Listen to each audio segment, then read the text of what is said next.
प्यारे बच्चों, अब हम आगे आर्किमिडीज का सिद्धांत यानी आर्किमिडीज प्रिंसिपल को पढ़ने से पहले थोड़ा सा एक स्टोरी सुनते हैं और उसको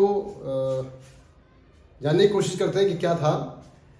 तो सिराक्यूज हीरो सेकंड यानी सिराक्यूज के एक राजा थे हीरो द्वितीय, और उन्होंने अपनी रानी के लिए एक ज्वेलर से यानी सुनार से सोने का मुकुट बनाने की ठानी और बनवाया। और जब मुकुट बन करके उनके पास आया तो बहुत ही सुंदर और बहुत ही बढ़िया, यानी it was beautiful and it's design was so appealing that the king was very happy, but his happiness remained for a short time during the night। यानी रात को जब राजा सोचने लगा, उसके दिमाग में एक बात आई कि यार मुकुट तो बहुत बढ़िया बना हुआ है, बहुत सुंदर भी है, पर कहीं ऐसा तो नहीं कि ज्वेलर ने यानी सुनार ने उसमें शुद्ध सोने के बजाय यानी प्योर गोल्ड की जगह उसमें कोई इम्प्योरिटी मिक्स कर दी हो और मेरे साथ जो है वो धोखा हो गया हो। तो प्यारे बच्चों, बताओ कैसे पता कर सकते हैं कि मुकुट सोने का, शुद्ध सोने का है या उसमें कोई मिलावट की गई है? बताइए। बिल्कुल सही, आप अगर उसको गला देते हैं और गला के पुनः देखते हैं तो जो शुद्ध सोना था वो पता लग जाएगा, और जो उसमें अशुद्धियां होंगी यानी जो मिलावट होगी, मिक्सिंग होगी, वो दूसरी जो मेटल होगा वो बिल्कुल सेपरेट हो जाएगा और पता लग जाएगा कि हाँ भाई इसमें ये जो है उसने गड़बड़ करी है। पर प्यारे बच्चों, आप जानते हो आजकल तो सोना वैसे ही बहुत ज़्यादा महंगा हो रहा है, और उससे महंगा क्या है, मेकिंग चार्जेस होते हैं बनाने के। तो आप अगर देखें उस समय भी, ये तो सदा का नियम है, आगे भी ऐसे ही होगा कि जो मेकिंग चार्जेस हैं वो काफ़ी हैवी होते हैं। जितना ज़्यादा अच्छा डिजाइन होगा उतने ज़्यादा हाई जो है उसके मेकिंग चार्जेस होंगे, यानी बनाने के पैसे होंगे। तो अगर राजा ने सोचा कि यार इसको मेल्ट कर देते हैं तो कोई दिक्कत नहीं, हम लोग तो एक बार सोचेंगे कि भाई इतना मेकिंग चार्जेस लगा हुआ है, वो मेकिंग चार्जेस तो वेस्ट हो जाएंगे। पर वो राजा है, वो इतना पैसा मैनेज कर सकता, पैसे की कोई कमी नहीं है। लेकिन फिर राजा के दिमाग में आया कि भाई ये तो बात ठीक है, लेकिन मुझे तो फिर दोबारा बनवाना है, और अगर मैं दोबारा बनाता हूं तो क्या गारंटी है कि इस बार उसमें इम्प्योरिटी नहीं मिक्स करेगा यानी मिलावट नहीं करेगा। और जितनी बार मैं इसको चेक करूंगा, अगली बार जब बनवाऊंगा तो उसमें कोई गारंटी नहीं है कि वो शुद्ध का बने कि कैसे हुआ। तो राजा जो है बहुत ज़्यादा पजल्ड हो गया और बहुत परेशान हो गया। जो जितनी खुशी उसको मिली थी उसको देखने के, उससे कहीं ज़्यादा वो आज दुखी हो गया। तो राजा के दिमाग में आया कि यार ऐसा करता हूँ, मैं अनाउंसमेंट करता हूँ और लोगों को जो है अपनी जनता के अंदर जो है पूछता हूँ कि भाई इसका कौन समस्या का हल लेके आएगा। तो उसने जो है ये अनाउंसमेंट कर दिया कि जो इस मुकुट में, क्राउन में कि शुद्धि और अशुद्धि का पता करा करेगा उसको इनाम दिया जाएगा। अब बहुत सारे लोग जो हैं इसके पीछे लग गए कि यार कैसे ढूंढते हैं, कुछ समस्या का हल करते हैं राजा की और इनाम भी ला पाते हैं। तो एक दिन आर्किमिडीज साहब जो है बाथ टब में नहा रहे थे और उन्हें अचानक दिखाई दिया कि यार जब मैं टब में बैठता हूं तो पानी का जो लेवल है यानी तल है वो कुछ टब में ऊंचा हो जाता है। एक बात तो ये देखी, इसका मतलब जब मैं उसके अंदर बैठता हूं तो कुछ पानी का विस्थापन होता है, ये बात तो पक्की हो गई। दूसरी बात ये देखी कि वो कुछ हल्का भी महसूस कर रहे थे। यानी प्यारे बच्चों, जब मैंने एक्टिविटी में आपको दिखाया था अभी, तो उसमें देखा था कि जब हमने पत्थर को धागे से, स्प्रिंग बैलेंस से जो है वेट किया था, तो आपको क्या कर रहा था कुछ, या जो आपने हाथ से उठाया था उसको, तो तो आपको क्या लग रहा था? भारी लग रहा। लेकिन जैसे मैंने उसको नीचे से पुश करने की कोशिश की ऊपर के लिए, तो आपको क्या महसूस हुआ था? बिल्कुल हल्का महसूस हुआ था। आपने कहा भी यही बात कि हल्का हो रहा है। हमने दोबारा देखा कि मैंने हाथ हटाया और फिर देखा आपने कि क्या हो रहा है, भार यानी जो स्टोन है वो भारी लग रहा है। जैसे मैंने नीचे से उस पर ऊपर के लिए फोर्स लगाया, बल लगाया, तो वो फिर आपको हल्का लगने लगा। फिर उसके बाद हमने फिर उसको दोबारा क्या किया, पानी में डाल के भी देखा। तो पानी में जब आपने देखा तो उस समय भी आपने बताया कि ये कुछ हल्का महसूस हो रहा है, जिसके बारे में फिर हमने कहा कि वो जो बल लगा रहा है, ना तो मैं हूं ना आप लगा रहे हैं, कोई और लगा रहा है, तो वो पानी ही उसमें ऊपर क्या कर रहा था, एक ऊपर के लिए बल लगा था, जिसको हमने उत्प्लावन बल यानी बॉयंट फोर्स के नाम से बोला था। वो हम डिटेल में पढ़ेंगे भी आगे। तो इस तरह से जो है वो आर्किमिडीज ने देखा कि जब मैं टब में नहाने बैठता हूं तो एक तो पानी का जो तल है वो ऊंचा हो जाता है, यानी पानी विस्थापित होता है, और दूसरा मैं हल्का भी महसूस करता हूं, यानी मेरा वेट कम हो जाता है, यानी there is loss in weight. तो आर्किमिडीज के दिमाग में एकदम आया कि हाँ यार मैं अब पता कर, तो उन्होंने कहा यूरेका यूरेका, और चल पड़े वहां से राजा के पास। यूरेका का मतलब है कि मुझे पता लग गया है, मुझे पता लग गया है, मैं इसकी शुद्धि का पता कर सकता हूं। और यूरेका यूरेका कह करके आर्किमिडीज साहब जो है सीधा राजा के पास गए, और उसके बाद जो है उन्होंने इसका क्राउन की जो है जो थी शुद्धि और उसका सारे बारे में जो उसको पता लगा दिया। क्यों कि अगर हम, आर्किमिडीज ने कहा कि अगर हम इतने ही वजन का प्योर सोने का टुकड़ा लेते हैं कोई, और उसका भार हवा में देख लेते हैं और पानी में देख लेते हैं, तो एक तो पानी में उतना ही पानी विस्थापित करेगा वो, नंबर एक बात, और दूसरा जो उसके भार में जो कमी आएगी वो उतनी ही आएगी जितनी क्राउन के अंदर आनी चाहिए। अगर क्राउन कुछ ज्यादा पानी विस्थापित कर रहा है तो भी इसका मतलब क्या है, उसमें कमी है, या कम विस्थापित कर रहा है तो भी क्या है, वो कमी है। और उसके वजन में जो कमी आ रही है, भार में कमी आ रही है, वो भी अगर अलग आ रही है, इसका मतलब उसके अंदर इम्प्योरिटी है। अब इम्प्योरिटी कैसे है, मान लो गोल्ड के अंदर उसने ऐसी धातु मिक्स कर दी जिसकी डेंसिटी क्या है, जिसका घनत्व क्या है, सोने से ज्यादा है, तो अब क्या होगा, उसका आयतन कम होगा जो मिलाया होगा, तो इसलिए ये कम पानी विस्थापित करेगा, और इसके भार में जो कमी है वो भी कम आएगा। इसी तरह से जब कम ऐसी धातु मिलाए जो सोने के घनत्व से कम घनत्व वाली होगी, तो इस बार उसका वॉल्यूम क्या होगा, उसका आयतन ज्यादा होगा, इसलिए वो ज्यादा पानी विस्थापित करेगा उस सोने के टुकड़े के मुकाबले, और उसके भार में कमी भी ज्यादा आएगी।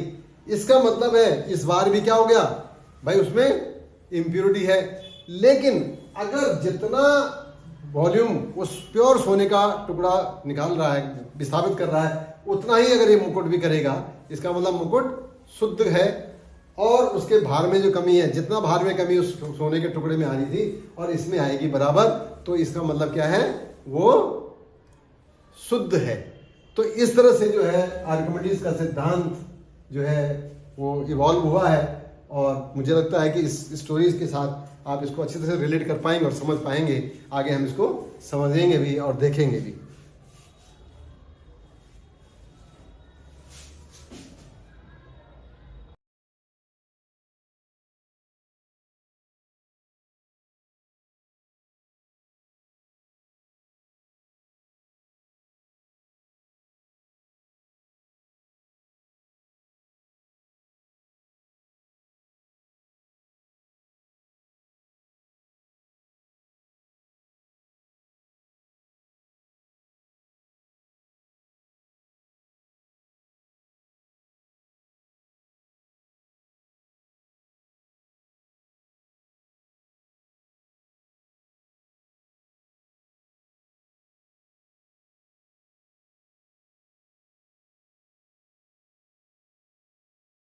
क्या है, गुण होता है, प्रॉपर्टी है, कि जब कोई भी चीज किसी द्रव्य में क्या कर दिया जाए, डुबा दी जाए, चाहे पूरा या आधा, तो ऊपर उसके ऊपर क्या लगता है, एक ऊपर के लिए बल लगता है, उस बल का नाम है उत्प्लावन बल। क्या बोलते हैं?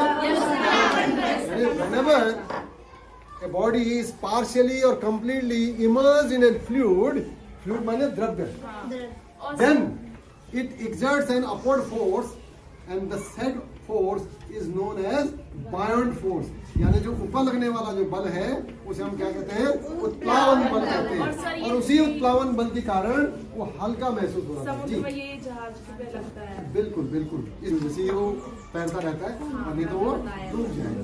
बिल्कुल सही बताया बच्चे ने, वेरी गुड।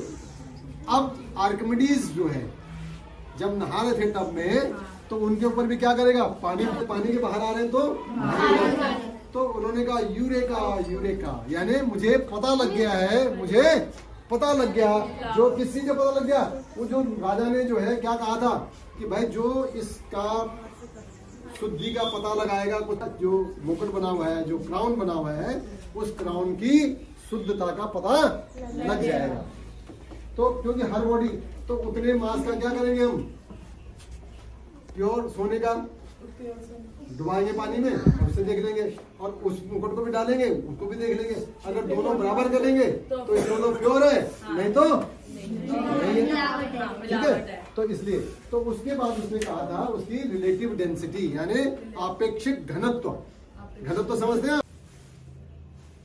आर्किमिडीज प्रिंसिपल यानी आर्किमिडीज का सिद्धांत। जैसे हमने अभी एक्सपेरिमेंट भी किया था, उसमें आपने देखा कि जब किसी वस्तु को हम क्या करते हैं, पानी में पूर्णतः या आंशिक रूप से क्या करते हैं, डुबोते हैं, तो वो कुछ द्रव को विस्थापित करता है। और कितना द्रव विस्थापित करता है, जितना वो द्रव के अंदर डूबा हुआ है भाग उसका, उसके भाग के आयतन के बराबर। और साथ ही साथ क्या होता है, उसके भार में कुछ अंतर आता है, कमी आती है। तो ये जो भार में कमी आती है, वो हमेशा वो जो द्रव उसने विस्थापित किया उसके भार के बराबर होगा। यानी whenever a body is partially or completely immersed in a fluid, then it displaces some water equal to the volume of the dipped portion of the body, and the body also loses its weight, and the loss in weight is always equal to the weight of the liquid displaced। यानी यहां पर कोई body है और इतना portion इसका डूबा हुआ है, सो the volume displaced will be equals to volume of liquid displaced equals to volume of dipped portion of the body। So this is the V dash and this is the V. So this V dash is the volume of the liquid displaced, which is always equal to the volume of the dipped portion of the body. That means, what will be the buoyant force? The buoyant force is V dash rho G. Rho is the density of this liquid, and G is the acceleration due to gravity at that place. So if you are applying a force F on this body, then what will happen? It will appear lighter। जैसे हमने पीछे experiment में देखा भी था करके कि जितना ऊपर से धक्का, नीचे से धक्का देंगे उतना उसका वो लाइटर होगा। तो that means loss in wait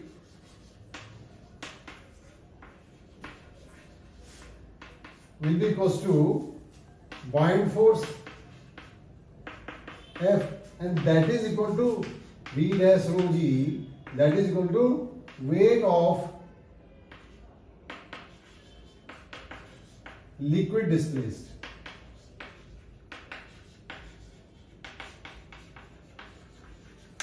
So This is the Archimedes principle. Archimedes said, whenever a body is partially or completely immersed in a fluid, then it will lose its weight.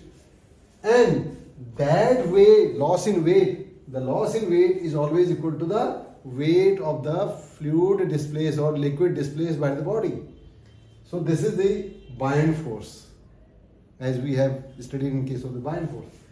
तो Archimedes का जो सिद्धांत है वो क्या है कि जब कभी किसी वस्तु को हम किसी द्रव्य में पूर्णतया आंशिकतः उसको डुबाते हैं पानी में, तो वो कितना वॉल्यूम द्रव का विस्थापित करेगा?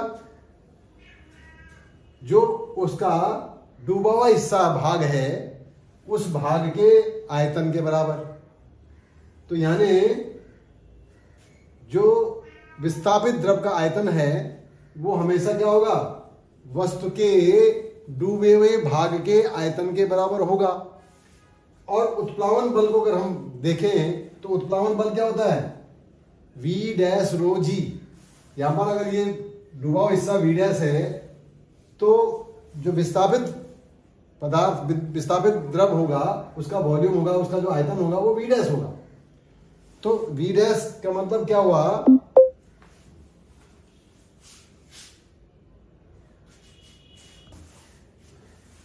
आर्किमिडीज का सिद्धांत, इसमें कोई वस्तु जब हम किसी द्रव में पूर्णतः आंशिक रूप से जो है उसको डुबाते हैं, सपोज हमने उसको V डैश पोर्शन ही भाग जो है उसका डूबा है पानी में, तो ये जो V डैश की वैल्यू होगी वो क्या होगी? विस्थापित द्रव का आयतन होगा। विस्थापित द्रव का आयतन जो है वो भी यही होगा, किसके बराबर होगा? वस्तु के डूबे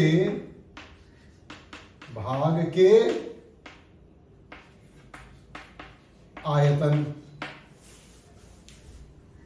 यानी वस्तु के डूबे भाग का आयतन होगा जो विस्थापित द्रव का आयतन होगा। अब इसमें जो उत्प्लावन बल होगा, उत्प्लावन बल क्या कहा था हमने? उत्प्लावन बल जो है वो F किसके बराबर है? V डैश रो जी। यहां पर द्रव का जो घनत्व है, तो उत्प्लावन बल F क्या है? V डैश रो जी, जहां V डैश क्या है? विस्थापित द्रव का आयतन, रो क्या है? द्रव का घनत्व, और जी क्या है? उस जगह पर गुरुत्वीय त्वरण।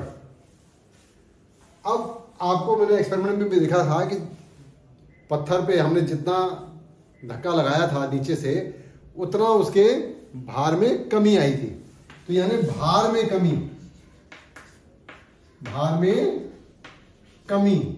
किसके भार में? वस्तु के भार में। किसके? वस्तु के भार में कमी बराबर क्या होगा? बायोंट फोर्स होगा। उत्प्लावन बल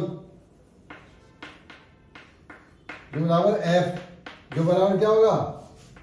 V डैश रो जी। और ये किसके बराबर है? वॉल्यूम इंटू डेंसिटी क्या हो गया? वेट इंटू जी, तो भार। तो यानी विस्थापित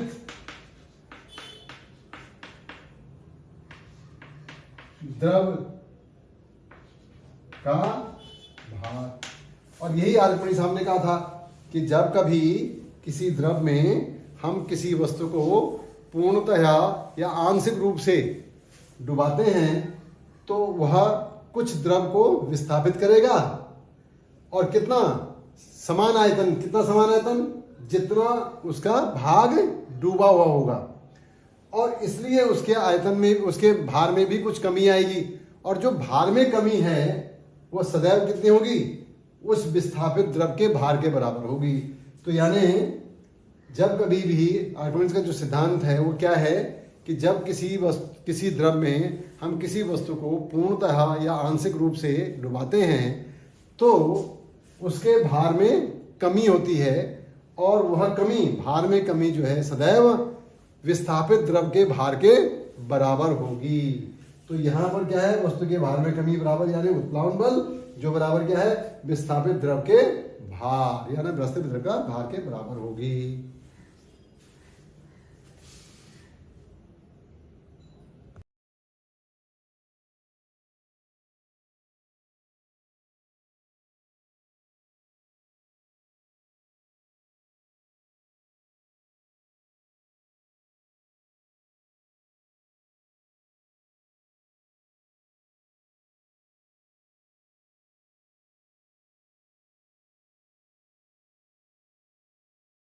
घनत्व क्या होता है, क्या होता है घनत्व?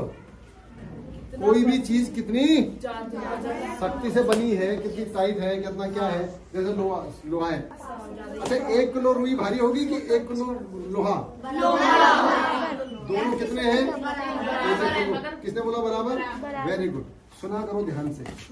1 किलो रुई और 1 किलो लोहा, कौन भारी होगा? दोनों बराबर है, भारी कोई नहीं है। लेकिन चूंकि हमें दिखता है कि रुई क्या हल्की होती है, हमको लग रहा है 1 किलो रुई भी हल्की होगी। हल्की नहीं, 1 किलो रुई कितनी जगह घेरेगी और 1 किलो लोहा कितनी जगह घेरेगा? कम कौन घेरेगा? तो इसका मतलब क्या, द्रव्यमान दोनों का बराबर है, 1 किलो 1 किलो, लेकिन लोहे ने जगह कम घेरी है और रुई ने जगह ज्यादा घेरी है। इसीलिए जो जगह ज्यादा घेरेगा उसका घनत्व कम हो जाएगा। तो घनत्व क्या होता है? द्रव्यमान घनत्व क्या है? घनत्व बराबर द्रव्यमान बटा आयतन की equal to density equal to mass upon volume. तो जिसका वॉल्यूम ज्यादा होगा, जिसका वॉल्यूम कम होगा, उसकी डेंसिटी ज्यादा होगी। इसका मतलब डेंसिटी जो आपकी है वो प्रोपोर्शनल टू क्या होती है? मास के। मास ज्यादा होगा तो डेंसिटी भी ज्यादा होगी। द्रव्यमान ज्यादा होगा तो आयतन, वॉल्यूम ज्यादा होगा तो डेंसिटी कम होगी।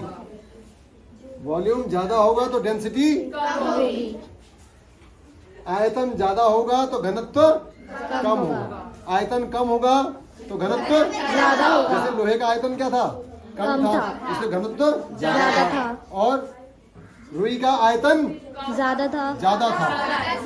रजाई पूरी भर जाती 3 किलो में, है ना, फुल जगह घेर देती। और 3 किलो लोहा को पता नहीं लगा, कोने में तकिए के बराबर भी नहीं आ पाता हो। तो समझ आए? तो आयतन कम है उसका, इसलिए उसका घनत्व ज्यादा है। करेक्ट।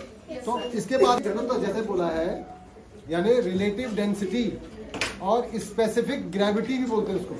स्पेसिफिक ग्रेविटी या आपेक्षिक घनत्व या स्पेसिफिक ग्रेविटी।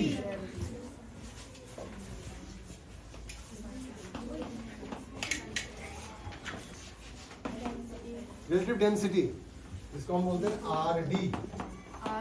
क्या हुआ? डेंसिटी बेटा कॉपी में लिखना है ये।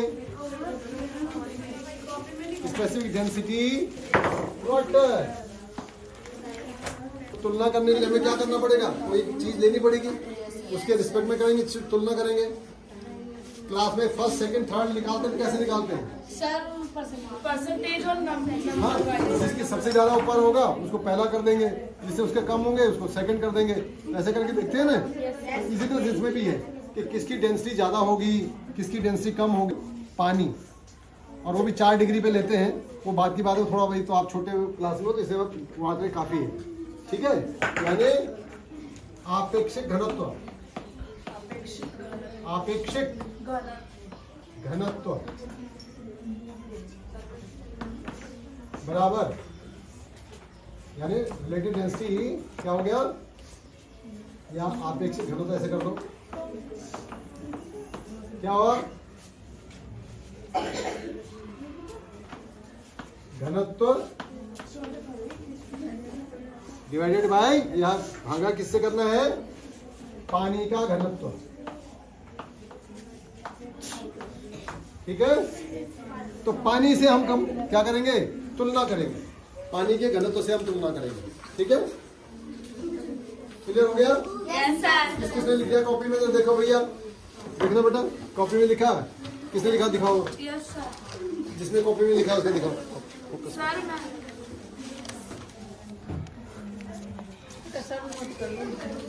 क्लियर हो गया? अब हम जो है ये आपेक्षिक घनत्व निकालने का कुछ तरीके हैं, उसको करेंगे। ठीक है, अब मुझे ये बताओ कि जिसका